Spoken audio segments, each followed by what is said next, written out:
This is the Capital Games Movie Club. I am the Wiz. And I'm Kim Shactman. Kimmy, how are you doing today? Good. How are you? I'm doing all right. Kim, it's now become clear how well you know me because last week you decided out of the random ether to watch one of my favorite movies of all time, which is Notting Hill, the 1999 romantic comedy starring Julia Roberts and Hugh Grant, directed by Roger Michel. I have to ask, what brought about you wanting to watch this specifically? Well, I knew you loved the movie, so you would have no issues with rewatching it again for probably the 100th time. But I haven't seen it since I was probably 16 years old, and I'm 37 now. Yeah. So I just wanted to rewatch because it's been a while. Yeah, when I was watching this movie, it just dawned on me that this is probably the one movie, maybe with the exception of Wayne's World, that I have seen the most. I've seen Wayne's World a bunch of times, but I think Notting Hill is close to that, which surprised me a bit, because Notting Hill would be the movie I would bust out, like, at a date, when I was on a date, and we wanted to watch it. Let's watch Notting Hill. It's romantic, and da-da-da-da-da, and secretly it's one of my favorite movies. I don't say that until the end, but, you know, I do that, but, yeah. So basically you turned on the movie so you could try to get laid. This movie, basically, the genesis of me starting to watch this movie the first time was to get the genesis of getting laid. That's a quick story. I think I mentioned this on the last review. I watched this in the theaters in '99, and the only reason I did that is because I went on a date with a girl.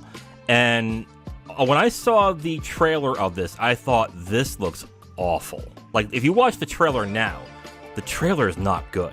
It has none of the humor, it has none of the heart, it has nothing in the movie that makes you think this is going to be a worthwhile watch.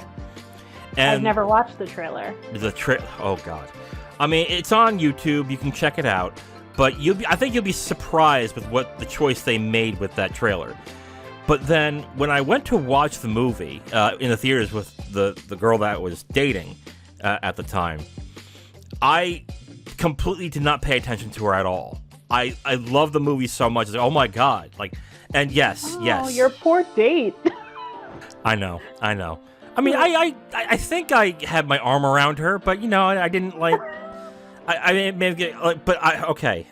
Well, was she enjoying the movie too? Not as much. If I remember correctly, this is like 99. I don't remember exactly, but not as much. She was annoyed at the end of the date. I remember that. Because I guess I gave off the fact of, like, yeah, I kind of want to do the you know, but at the end I was, but like literally at the end I not bawling, but I was tearing up. Oh my God, that's so good. Oh my God. And she's like, are you fucking kidding me? Yeah, she's like, I guess I'm not dating a masculine man. No. That's not the first time I've been told that, but yes. That's what happened with the first date. And yeah, I can't believe I don't learn my lesson every time with this, because I think so every time... you went on another date to see Notting Hill in the theater with a girl? No. Again? No. Every time we would go, like, say, to my house to watch a movie and, you know, fool around then, I would instead watch the movie because I love the movie. Because I keep... and I go through this entire cycle. Every time it's like, oh, wow. Well, you know, it's romantic movies now. Let's watch a good movie and maybe I'll get a little And then every time, I end up watching the movie. So... Wow. Yes, I love this movie. I will put on my critical hat for this movie, of course, because I do have issues. But I just want to point out, I adore this movie so much. But anyway, yeah, that's my sad dating life. Anyway. I actually think I owned this movie on VHS. I was thinking back, and I'm like, I think I actually bought this movie on VHS. I've bought it on VHS, DVD. I owned it on Blu-ray at some point. I lost the Well, that's a story for another day, but I lost the Blu-ray. I don't own it now because it's like $20 to purchase it, and it's like, and it's on Netflix. I know. I watched it on Netflix when I realized it was on there. But I've owned it a bunch, and that's kind of the one I usually bust out because it's really one of the only romantic comedies that I actually really like in this. So, but anyway, let's start talking about the film in general real quick before we get to how we feel about it. Let's talk about the background of the film. It would be, it would be easy to just mention Hugh Grant, Julia Roberts, maybe Rhys Ifans a little bit in this. But I want to talk about Richard Curtis. Richard Curtis is the person who wrote this film. And there is a reason why I'm mentioning him. Is not only that he's now become a valued romantic comedy romance director. He directed Love Actually and About Time. Yeah. Bridget Jones' Diary. He did that too. To be candid with everybody, I don't like Love Actually. I've not liked. You don't? I do not like Love Actually. I have a lot of problems with that movie, but I do love About Time. Oh, maybe we should watch that one soon. Jesus. Okay. You want to get into the arguments already, huh? Yeah. Okay. I like where this is going. Okay.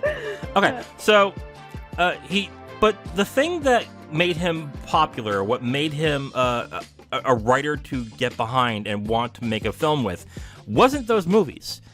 He was a British writer that did a bunch of British TV shows that became big. The first one he did was Blackadder. Are you familiar with British sitcoms and TV shows? No, I am not versed in them. Okay. My husband loves the British version of The Office, but that's about it. That's the best part of The Office. But yeah, well, he did Blackadder, but there is one that he did do that you might be aware of. Do you know who Mr. Bean is? Yes. Okay, he's the one that created the character Mr. Bean. Hilarious. Yes. Absolutely hilarious. Rowan Atkinson's great as well. I love him. But what led to him writing this, I still don't know the particulars, but he wanted to get into films. He wrote the Mr. Bean movie, I think it's called Bean in the States. I think it's called Mr. Bean's Holiday in Britain. He wanted to stretch his legs a little bit, and he did this movie. And it turned out to go really well for him, because this movie not only made a lot of money, it didn't get a strong critical reception, but people did notice the writing was very good in this. I thought the writing was excellent. Yes. That's the first thing I picked up on watching this film as an adult. Yeah. I picked up on a bunch of things about this movie that are really interesting watching this now, and probably a 10th time with the sole concentration of just watching this movie. But yeah, I picked up on a bunch of stuff too. So why don't we just get right into the movie, guys? I'm going to tell you right now, it's going to be a gush fest for me. He warned me. I warned her, and I'm warning you guys.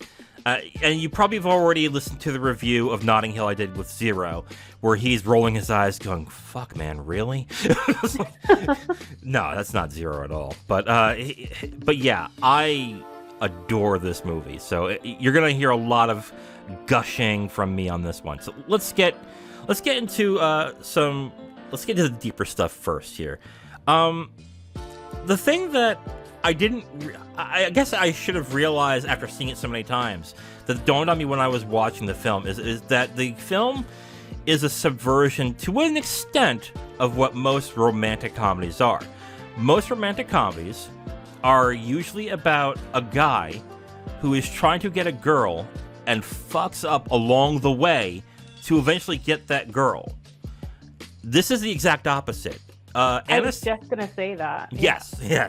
Anna Scott is the pursuer in this entire movie. She is after William Thacker, who is played by Hugh Grant, and she is constantly pursuing him. And she's the man. She's the man in this movie.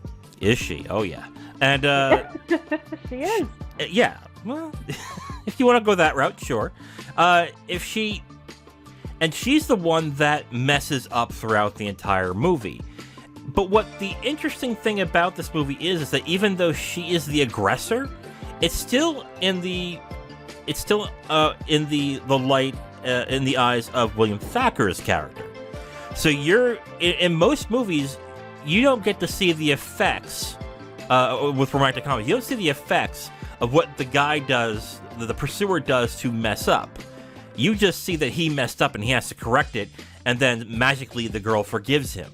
In this movie, you see William Thacker going through every aspect of what's going on, which is an interesting dynamic in this. But if it was the other way around, let's say it was a male star going after a female commoner, I guess we will call them, the dynamics would be very different in this, because it would almost be like not like a grooming thing, but it would be more about the power dynamic than it really is in this movie. Even though the power dynamic in this movie it is a little obvious in most parts, but they don't dwell on it. I think that they don't fully dwell on it, but it's crystal clear as you're watching it. Like the minute I was like, wow, like she has so much power over him. Mm-hmm. You know what I mean? Like, I can just see it throughout the whole movie. And I mean, I also don't think the character himself, he was like the typical male, right? No. Like, he wasn't masculine. He wasn't there. It just wasn't typical. So, and honestly, and I know we can kind of get into this after, but I think that's why you love this movie so much, Wiz. Oh my God! Are you saying because I'm not the typical male? I'm not the masculine machismo. Yes, I think that you relate to the character. Okay. I think you do. I don't know what to think about this right now. No, I mean, it's not a negative thing. Yeah, okay. It's just it is, and she was just dominating him, and he was also very vulnerable. That's the thing that's different, is that the man in this is vulnerable, that he is not only is he in a position of vulnerability, but he himself as a character is a very vulnerable, hurt person, whereas in most other movies, it's really the exact opposite. The female is the one that usually is the one that went through a hard time, had this ex-boyfriend that cheated on her, who was a player, and so on. Like those tropes that they usually do in those movies.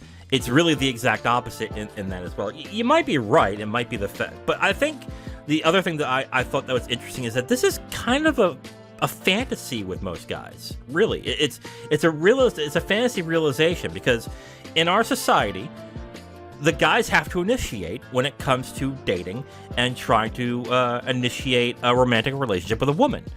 This is the exact opposite. It's the woman who is doing that to the guy. And for some guys, I hear some guys say, "Oh, I wish a woman would be like, hey, you want to go on a date so I can?" I'm like, yeah, okay, that sounds great.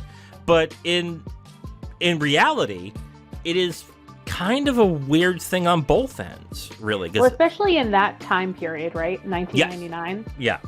Like now, feminism is everywhere now. I mean, at least I think for the most part. But back then, it was kind of uncommon. Well, it's still uncommon now for the most part. Yeah, feminism is more prevalent nowadays. That is true. But even though it is prevalent, I'm going to eat this. I know after I say this. I still think, to a certain extent, people still rely on gender roles. Even though we claim we're in a more feminist society, we still cling on to those gender roles to a certain extent. I don't have dates or dates with women where they pay the tab on dinner, or where they initiate where we're going for a date. I think we're like halfway there. We're paying half at this point, right? We're paying half for dinner, not the whole thing, but we're paying half. Can you introduce me to those women? Because I would like to meet them.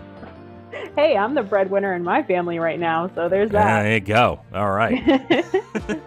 Okay, so yeah, there's that dynamic that we've talked about here on this. And I want to point out, I think, that it was really important to have Julia Roberts in this role, especially in that time, and especially now it works. Because if it was something like, I don't know, have you ever watched a movie called Win a Date with Tad Hamilton? No, it sounds familiar, but I've never seen it. Okay. The movie is about a guy who falls in a very famous actor who falls in love with a waitress. I think it's not a good movie. It really isn't. But the famous actor is played by Josh Duhamel. Do you know who Josh Duhamel is? I do know who Josh Duhamel is. He's a pretty face. Yes, he is. The issue with Tad Hamilton on that now, if you were to watch it, is that Josh Duhamel is not really that famous. He's not really that well known. If the actress who is playing Anna Scott wasn't Julia Roberts, there would be this weird dynamic of, yeah, is she really that good? I mean, is she really that famous? But with Roberts' credibility as an actress before then and now after, it's a lot more easy to buy that she's a very powerful, world famous. Well, she can play herself, right? It's like she's playing herself. Yes, kind of in a way. But and there are these meta sequences in the movie where they talk about the business, what she had to go through to continue being a star, and the eventuality of what will happen to her and what her fears are in the role that she has. So they talk about a little bit about that, which are founded fears that happen to actresses all the time. Right. Which is another reason why I think I attached myself so much to this movie, because at the time I was really into the movie industry and I really wanted to know more about it, and this was kind of like an inside thing, sort of. I mean, you can watch it now and you can point out some problems, but there was a little bit of a meta-analysis in this movie as well with fame and everything. What are some things that you caught in the movie that surprised you or that you want to point out? Well, I can tell you, I did a lot of comparison of when I watched this movie as a teenager to when I watched this movie as an adult. Oh, those are always interesting. Yeah. Yeah, and I noticed that as a teenager, I'm 16 years old, a girl that's falling in and out of love and so forth. And I saw the romantic side of the movie more as a teenager, whereas as an adult, the thing that stuck out to me in this movie was the humor. Yes. The humor in this movie was I was literally laughing out loud. And my husband was in the other room and he's like, "What are you doing?" I'm like, "I'm watching Notting Hill." He's like, "Wow, I haven't seen that movie in forever." But anyways, I was literally laughing out loud, and I can't remember the last time I did that with a movie. Especially a movie nowadays. Comedies now, right. Romantic comedies now just don't have not just the bite, but they don't have the humor that they had. The wit and yes. Yeah. Yes. So that's the biggest thing that stuck out to me watching this movie as an adult. Right off the bat, it's just humor. Yeah. I think it's because we live in a more cynical time as well. Because this was before 9/11. And after 9/11, humor became more biting, it became more satirical, and it became a little pseudo-serious. Now I think we're at a point where we have a very negative outlook on things. Conservative. So we don't really go for those types of movies anymore. They don't make those types of movies anymore because the art reflects where we're at this point. But in this case, with the humor especially, the humor is very tender. It's a very sweet humor, even though it does poke fun at William throughout the entire movie. Right. Especially I think the one scene that I laughed at the most, and I laugh every time at the scene, is at the end of the dinner, the first dinner with Anna and her sister and his family, where they're all screaming afterwards, and he's like, "Yeah, they do it every time that I leave." Yes, I was dying. I was like, "Oh my god!" That was perfect. Yeah, perfect delivery too. It's just so good. But Hugh Grant can play that character really well, and I think that's also important too to note. Is that he was excellent. Yes. At the beginning of the film, I was a little bit I don't know how I feel about Julia Roberts. Her acting in this, at the very beginning, and then she almost transforms. I feel like she transforms into something deeper and better. But I guess she would have to kind of withdraw herself at the beginning because that is what they want to show with the character. Right. You would have to imagine with Notting Hill, what they had to do was they had to draw into her personal experience. And a little history with Julia Roberts. The only reason why I'm interested in this part is because I love Notting Hill and I want to know more about it. Julia Roberts had a lot of problems with dating, and especially in the 90s, and she was like tabloid fodder back then. I think the one marriage that was like the big thing around the time was her marriage to Lyle Lovett. I don't know if you know who this guy is. No, I'm about to Google. He is a country singer, and when you take a look at him, you're gonna go, what? And Lyle Lovett. Yeah, that became a lot of tabloid fodder, and a lot of people, if I recall correctly, a lot of people think it was the tabloids that ended up breaking up that marriage to a certain extent. But they were a real odd couple. Like, if you look at her and you look at him, you go, wow. Ooh. I just Googled and I see a photo of them. Interesting. Yes. Like, I feel like night and day. Like, I would imagine she would have to draw from some of that hurt and pain from there, where most actors, when they go through something like that, it's much more palpable to them when they do their performances. And before Notting Hill, I think the last film I saw her in was My Best Friend's Wedding, which... Oh, I love that movie. I loved it when I first saw it. I saw it again maybe about 10 years ago, and I feel a lot differently about that. But she was good in that. And that was another thing with Julia Roberts that was a subversion. She was the pursuer. She was the one doing wrong. Yeah. So a little more well-worn territory, but I would say My Best Friend's Wedding is much more comedic than this movie is. Okay, this might not be a fair criticism to most people, but I genuinely feel if Julia Roberts isn't smiling in the role at some point, it's usually not a good performance. Look at movies like Sleeping with the Enemy, Mary Riley, Secret. Oh my God, The Secret in Their Eyes was terrible. I haven't seen that. I saw Sleeping with the Enemy, though. I actually watched that a bunch of times. Oh, yeah? It was like, my mother loved that movie. I don't know why. She just really liked it. A lot of people seem to like that movie. I think I might have to rewatch it, but I was not particularly impressed by it. But this was a long time ago. But she's one of these actresses, and some actors have these things where if they don't show a physical attribute of some point that they are famous for, it kind of hurts the performance. And I think with Julia Roberts' smile, which is a beautiful smile, like I can't... It lights up her whole face. Oh my I God. feel like she looks... When she doesn't smile, she just looks... The word that comes to mind is flat. She just looks flat to me. Yes. Yeah, I would say so. And when she tries to do serious roles, even Erin Brockovich, the one that got her the Oscar, even Erin Brockovich, I was like, it's like, I don't know about that. Like, But anyway. The reason she got that is because the storyline was so well written. You know, I mean, it's a true story, too. So you can't really go wrong there. And the director of the film, Steven Soderbergh, just had a monster year that year. He got nominated for Best Director twice that year. Wow. It was for Erin Brockovich and for Traffic. And I think he won for Traffic that year. If I recall correctly, I think that's what happened. I'll look it up. Whatever. Her performance is very good in this. Hugh Grant, I think, is very good as well in this. But this, I debate whether I think this is Hugh Grant's best performance here or if it's For Weddings and a Funeral. But he does... You know, I still haven't seen that whole movie. For Weddings and a Funeral? Yeah, I've seen like bits and pieces of it, but I've never seen the whole movie. It's a very good movie, but he's actually a lot more charming in that movie because he has to be.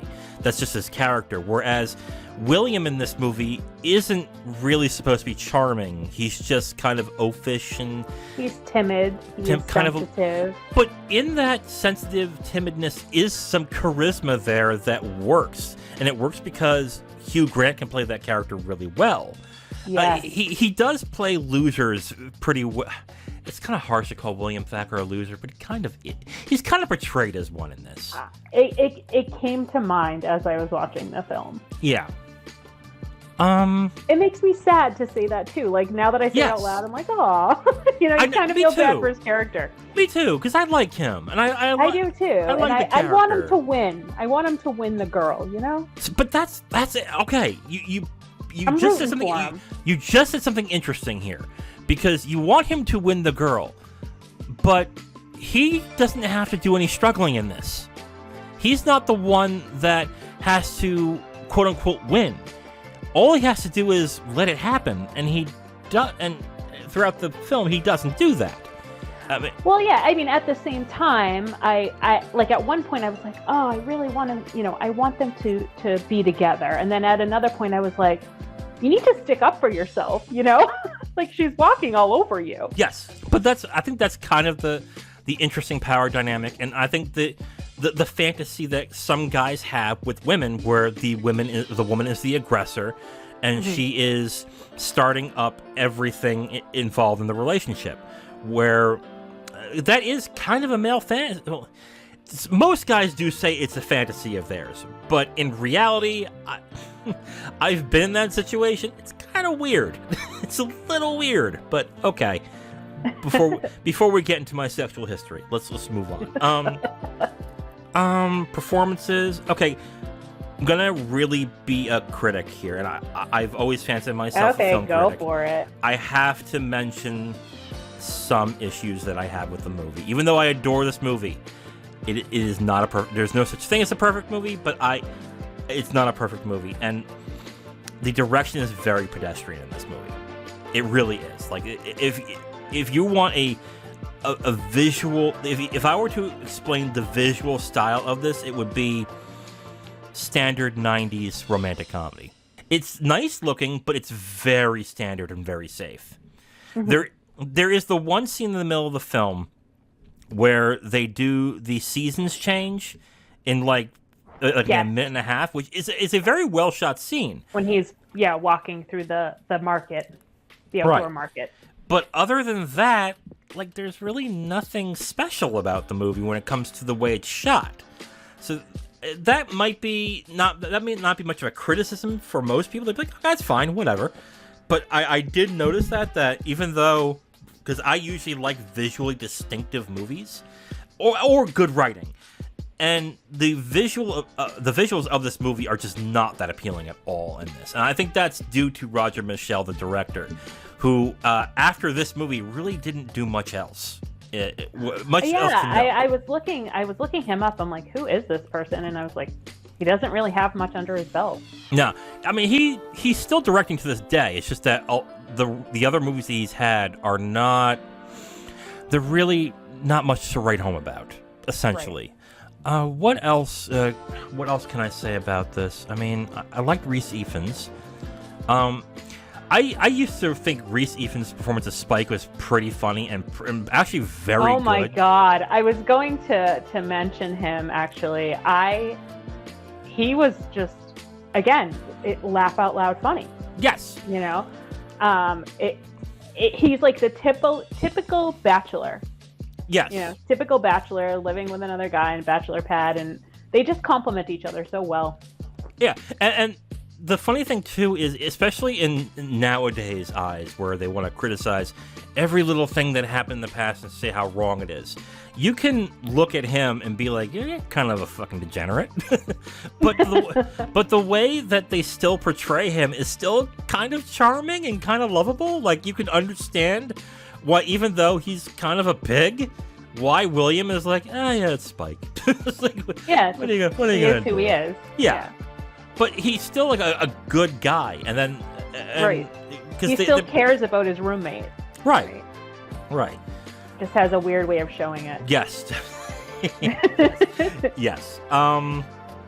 What else can I criticize about this movie? Well, see, that goes right to the criticism. But that's what I gotta do it because I can't just say, "Oh, it's so perfect." No, it's not. I love it. I cry all the time. Oh God. Shut up. Just shut up, okay? God, okay. On spoilers, I'll get to the scene that makes me cry. I'll do it. Anyway. I can't wait for that part. I bet you can't. Oh, God. Anyway. Is it my most favorite romantic movie? No. But it's not? It is not. It is not. I have one other movie that I think tops it. But what is it? It's called Before Sunset. There's you told me about that, and I think I've seen it, but I'll have to rewatch that. Well, it's a trilogy of movies called the Before Trilogy. It's with Ethan Hawke and Julie Delpy. Yes. Yeah, I did see that. It is. Oh my god! And if you've seen Before Sunrise, and then you watch Before, I think that's the distinction I have to point out. If you've seen all three movies, if you've seen Before Sunset, and you see if you see Before Sunrise, and you see Before Sunset, oh my god, that movie hits in a different way. Oh my god! I'm gonna have to watch those again. I saw them a long time ago. Yeah. I guess the one criticism I have to point out with is this: if you're not a fan of Hugh Grant or Julia Roberts, I could see someone liking this movie and saying, "Oh yeah, it's good," but not loving it. See, I love Hugh Grant. I do too. Roberts, I could take or leave her. Like, I'm not. Same. It's okay, but I love Hugh Grant. I just think he is such a great actor, and he plays his character so well. But again, like you said, he's usually playing the loser, which is kind of sad, but... That's not entirely true. He just plays a very charming person who is kind of aloof. Yes. That's because that's how he was in 4 Weddings and a Funeral. Even, like, movies like 9 Months, where... Oh, I forgot about that movie. Yeah. I love that movie. With a future Academy Award winner in that movie. Love that movie. Yeah. But I guess the only other criticism I can give is if you don't find these actors charming or anything, you might like the movie, but you might hear us gush about this and going, what are you guys talking about? Like, this is overrated. Yeah. Yes. Yeah. But I will say this, though. When you knew a friend that I used to have who was big into films like I was, for years I would tell him, you have to watch Notting Hill. It's such a good movie. And he would look at me like I have 3 heads, because this is the same kind of guy who we'll say like Tarantino, we'll watch Tarantino, Scorsese, and those are great movies. How could Notting Hill be a good movie? And finally, I think when he met his future wife, he finally watched it. Like, you know what's a good movie? He's like, what? Notting Hill. No shit! Like, I told you. Yeah. I'd say if you haven't seen this movie, and even if you're casually interested in either of these actors, give it a shot. I think it's one of my favorite romantic comedies. It probably is my most favorite romantic comedy, but it's just a fantastic movie, I think. And even if you like humor, I would watch it for that alone. I thought it was hilarious. Yeah, there are some really funny scenes in this movie that even when I know when they're coming, they're still absolutely It's the writing. Yes. The writing makes it humorous. It's so funny. Like I said, I feel like you mentioned already, like Julia Roberts she just falls flat when she's not showing that much emotion on her face, right? Not in this movie though. I'm talking about in general with other movies. I think in the beginning she did, though, in the very beginning of the movie. Like, I just felt kind of like, eh. And then as it progressed, I was like, okay, I can see how she fits this character in this role well. So it took me a little bit to warm up to her, I guess is what I'm trying to say in this film. Right, okay. That's understandable. You want to get into spoilers? Let's do it. All right, we'll get into spoilers for Notting Hill. If you haven't watched it and you are interested, you can stop this, come back, and listen. We'll get into spoilers in 5, 4, 3, 2, 1. Okay, since I'm the one that is the host and I dictate what the things that we talk about, I'm going to start with you. Favorite scene in the movie, go. One of my favorite scenes in the movie is when they are all sitting at the table, the birthday scene, and they're passing around the brownies. Yes. That is one of my favorite scenes because I think for me that was the turning point of where I started to like Julia Roberts as the character more, because she was showing her vulnerable side and her more feminine side of voicing she's been through, right? Yeah. And like being more emotional, whereas at the beginning of the movie she really does play the masculine side, and she's not showing or letting her guard down at all. But that's the turning point for me, and I just love that part of the movie. It is a very sweet part of the movie as well, because you also see the reactions of the family members when they realize who that is in the movie. And it still feels genuine, because I think most movies that aren't written well that would have this type of scene, everyone would just freak out, oh my god, Sarah Scott! Like, they would do that. but Right. they were much more reserved and were like, oh? It's like, wait a minute. And that's like more realistic, Yes. right? Like, yeah. Right. I thought it was excellent. I just love that whole scene, but especially when they're passing around the brownies, and she's like, "Hey, why don't I get the brownie?" You know, and it's just, there's so much humor in that scene too. It's another reason why I love it. Right, and I like the ending because, again, in a more poorly written movie, they would say like, "Oh wow, you really go through a lot. Here is the brownie. I feel so sorry for you." And they're like, no. Yeah, I know. I love the thing. Nah, nice try. Yeah. And I love the part in the movie where, you know, she first comes in and what's his name? The guy that plays, I think it's Bernie or Bert. Is that his name? Oh God, I think so. He's talking to her and he's like, "Oh, so what do you do for work?" And she's like, I'm an actress. And he's like, "Oh, I've done some acting myself." And he's like, you know, talking about finances and so forth. And he's like, "Oh, acting, you know, it doesn't really bring in that much these days. Like, how much was your first film?" And she's like, $50 million. He's like, "Oh." He's like, "That's pretty good." Like, it's so funny. And how he still didn't realize who it was. Still didn't know who it was. I was like, "Oh my God, so funny." And then man. the sister following her into the bathroom and Yes. stuff. It's just great. And then the way that we already talked about the way that scene ends is where they leave and all of a sudden like, ah! They're like freaking out, and he's like, you know, they get like that every time I leave. I know. Funny. I love that line. I know. A great. Oh God. Yeah, I think that's the line I think that's the best line of the movie. The one line that always gets passed around with this movie that I think has stood the test of time, that a lot of people seem to identify with, is the one where Anna Scott says, "I'm just a girl asking a boy for her to love me." That's the line. In front of a boy asking him to love me. Thank you. Okay. Good Lord. All right. You're turning into me now all of a sudden. What? Well, it's also just when she delivers it. Oh my God. Yeah. In the bookstore, and they've already gone through so much, even though they were never really in like a committed relationship. Yes. You know, and so to deliver it at that time is like, wow, she loves him. You know, she loves him. And then I love the scene right after when they're all sitting in the restaurant and he's like, "Did I make the right decision?" And they're like, "Yeah, you know, actresses are, you know, overrated or whatever." And then Spike comes walking in and he's like, "You daft prick." I know. I'm just like, oh my God, this is so funny. And then, another way that scene is written so well is that, again, in a lesser movie, they would be like, it would instantly like, "Oh, how could you? Oh, she did this and that, and blah, blah, blah, and she does this." But in this movie, they're like, yeah, like I think it's a little more realistic to a certain extent because they want to support him and they don't want him to go through what he went through. Right. Until they all realize the last thing she said, and then he realizes what happened. Like, uh-oh. Like, she used the word love, you know, like, that just doesn't, people don't say that. I don't think that was the thing that got the group to turn around.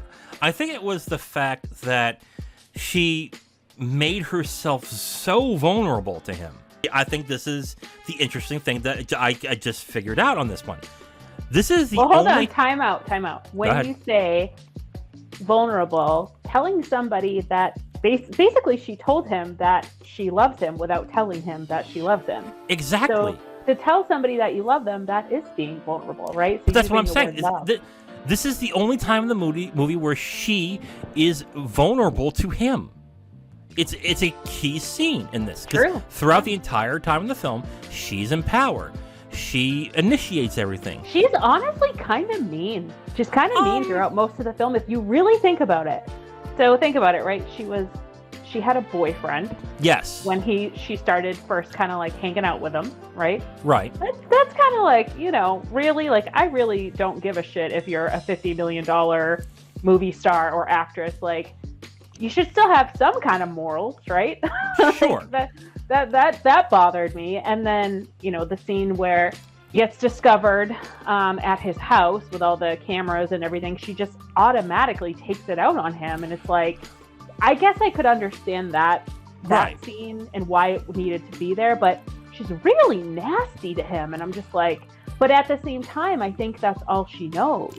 Not only that, I think she's also under the pretense that, of course, he knows what I'm going through. Of course, he knows that I have a boyfriend. Everybody knows.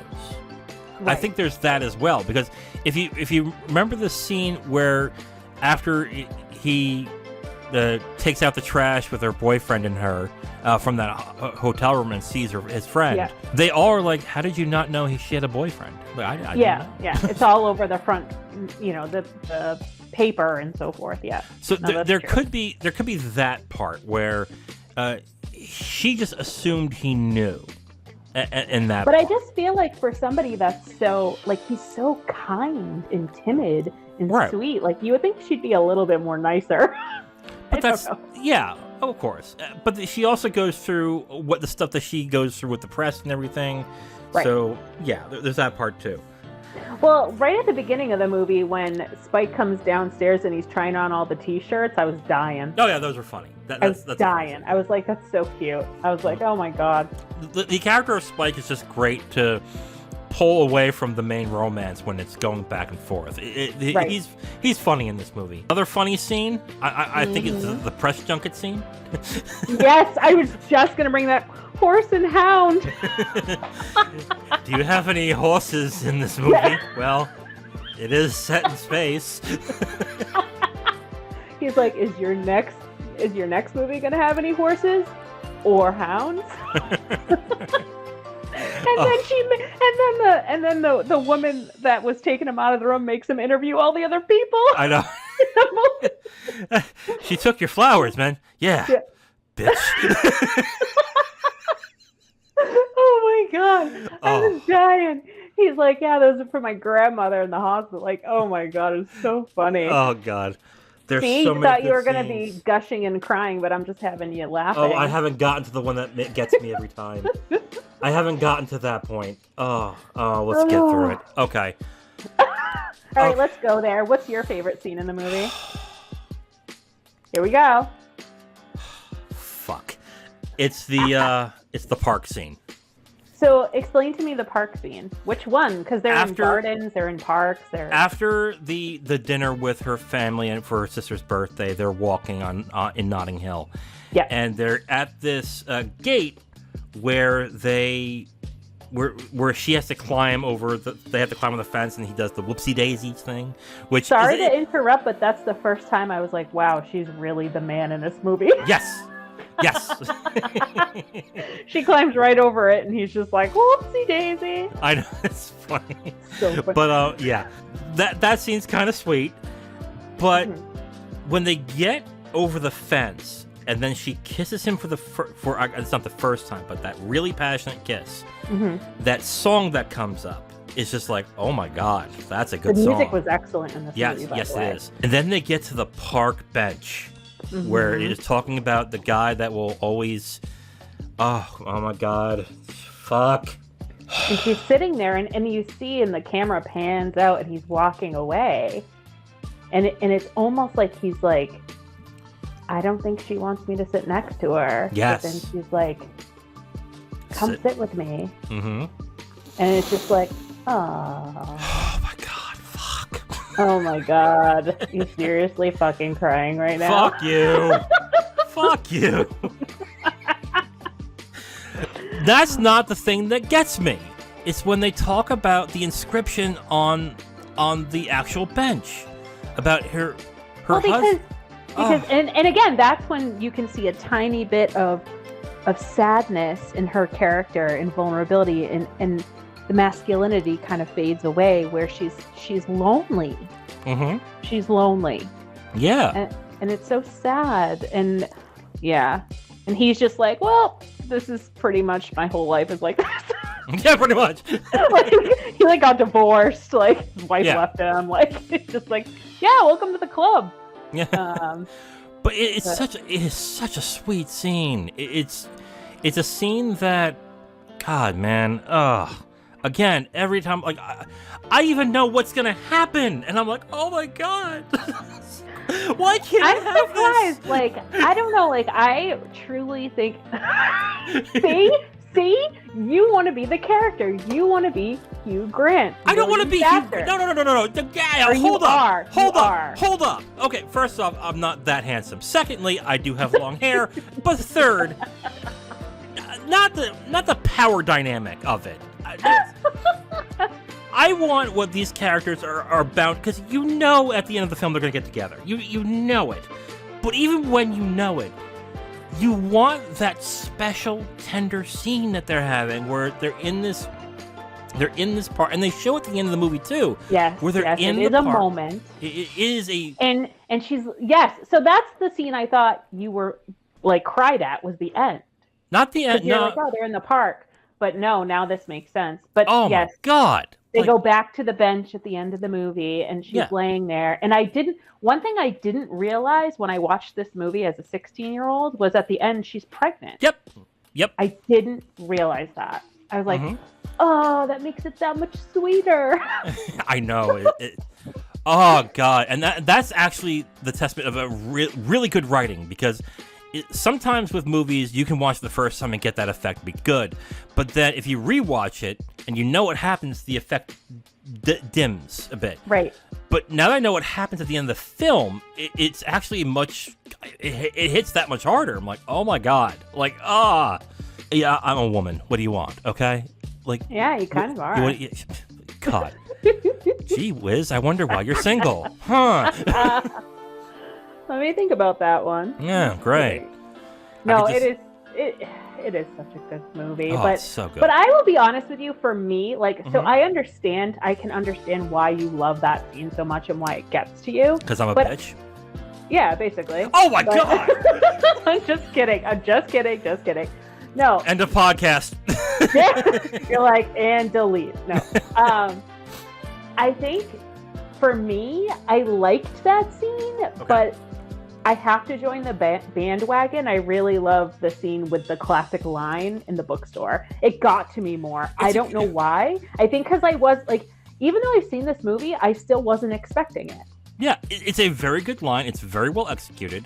And it's just a tender scene. And again, like we discussed, it really is the only time where she gets vulnerable, where she makes that leap, where it really is William throughout the entire time. Even though he has no power in this relationship, he's putting putting in a lot of effort. He's faking his identity. Well, also when he stands up to the gentleman at the table when they're out to dinner and they're making fun of her and basically calling her a whore, and he walks up to them and stops them, and like that, and you can tell that's not who he is. Yes. But he wants to protect her. God. Oh, man. Oh, there's so much. I think it's funny, too, that he owns, like, a travel bookstore. I was like, what? What is a travel bookstore? I mean, but it kind of adds to, like, is a person that... Loser is such a harsh He's a dork. He's like a dork. Yes, yeah. But he's made not great decisions. And usually when that happens, unfortunately in our society, if you make one bad decision, it colors you for the rest of your life. Yeah. And I guess that's kind of what they're going through here. But then that belays in the fantasy where I think most people get behind is that even though you may make a mistake, you might find the love of your life, and it might be this amazing person who will see you for who you are than just what you are in this. So there's that kind of fantasy aspect as well in this movie. I also saw like a bit of love at first sight in this movie. With Julia Roberts. Mm-hmm. But also, like, they kind of trick you because you don't know if they're heading into the friend zone at one point. Like when she comes to hide out at his house. Yeah. They kind of trick you because they don't, like, she goes to bed and then he sleeps on the couch. And then Spike comes down and he's just like... I don't think that's a friend zone thing. I think that's more along the lines of... Because at no point did I think that William thought they were just going to be friends or that he had just friends. No, I didn't think his character did either, but I think, like, they were trying to make it seem that way at one point, and then it like quickly shifted again. I'm gonna push back a little on that. I think it just plays more on the power dynamic of Anna and William, where Anna was in control the entire time. And call me crazy, maybe I'm wrong, but I think in this circumstance, Anna just realized that she had an out somewhere and decided to go to the one place where she thought she was safe, but also, to be with somebody who will want to be with him or with her at the time. But that's also like a friend zone thing, if you really think about it, right? Okay. Because she could go anywhere. She has $1 bazillion. She can go anywhere she wants to go. And she goes to see him, and I know she trusts him and so forth, but like, she's going to be with somebody that makes her feel safe, and like, my friends make me feel safe, right? Mm-hmm. Yeah. And I just feel like, because she wasn't like, if she was going to sleep with him, she would have done it already, if you really think about it. Possibly, yeah. I guess I see what you're saying. I don't agree, but I guess I see what you're saying, though. But yeah, I mean, again. But can you see how the audience would think that? Sure, I can see that. I don't agree, but I can see where someone could think that. Sure, I can. Like if they were watching the movie for the first time, obviously. Yeah, I guess I can see that. Okay. I kind of felt like at that point she was like using him. Definitely, no, definitely. Like, I would agree with that. Totally using this guy, like. And I don't even think she really wants to like have sex with him, and he clearly wants to be with her. Yeah. And it's just kind of like, all right, well, maybe they're just gonna end up friends. I don't know. But it was never like a sexual thing with William. It was more like a, oh my God, I found this amazing person kind of thing. Again, another. Yeah, but he's also a guy. But they don't portray him like that in this, because that's also a subversion of the romantic comedy trope. Where if it was the guy, the first thing he'd want to do is sleep with her. Like, at a moment's notice, sure. But that's not William. William doesn't do that. He doesn't attempt that. He doesn't try it. No, but he does ask her that night when they're walking. He says, oh, do you want to come back to my place? And she goes, that's not a good idea. It's complicated. Yes. Yeah. Yeah. But that wasn't really a no. It was more like, that's a little, yeah. But anyway, yeah. Okay. I see what you're saying. Ha-ha. I'm not saying you're right. I'm like, am I ever going to get him to agree with me? No, I'm just kidding. Okay. I guess something that you should know. I don't think I should have to tell you this. Something you should know about me, basically, it is really hard for me to change my mind. I will admit... No. Shut up. I will admit... You bitch. I will, but if you change my mind, I will admit it. I will say it. But what I often do is I can definitely see people's perspectives on things as to why they think that way. Yeah, that was definitely like my perspective of it. Yeah, okay. That's fine.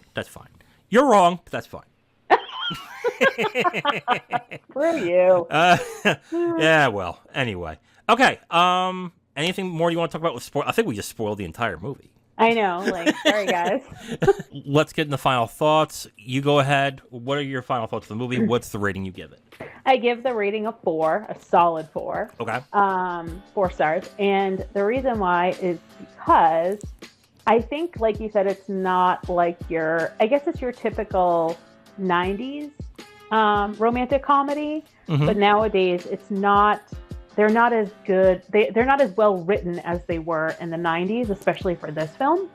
What puts it over the edge for me is Hugh Grant, his character, the way he plays this character, and the humor in the movie, as well as those deep romantic scenes that just kind of get to the middle of your heart, right? And I just think overall, the movie was just, I don't know. It is that dynamic of, like you said, the woman, constantly chasing the man, and it's just different. It's just different. Yeah. So overall, I really did enjoy the movie, and I enjoyed it the second time around too. And I would highly recommend it. Like you said, especially if you are a fan of Hugh Grant or Julia Roberts, but other than those two characters and those two actors and actresses, I don't know if somebody else would enjoy the movie as much if they don't adore or even kind of like Hugh Grant or Julia Roberts. Yeah. I do agree with you on that point, that if you don't like the principal actors, you may enjoy it, but you won't love it as much as I think I do, and maybe that you enjoy it as much. Yes, correct. I'd give it 4.5 out of 5 stars. Oh, wow. 4.5? Yes. I mean, this was for a long time, it was a 5-star film for me. I adored this film. So, God, you were there, you know. But, I do. Yes. But, again, I agree that if you don't like the principal actors, this might not be a movie I would say watch right away, but even if you passively enjoy them, or you say, oh, they're good in this, I would say give it a shot. It's really good. Very charming. The writing is very well done. Some good humor in it as well. It's got some great scenes in this, and then the dynamic between the principal actors and the characters are actually very interesting. Even after a first watch at this, since I watched this when I was like 17 and adored it, I didn't really think about that deeply.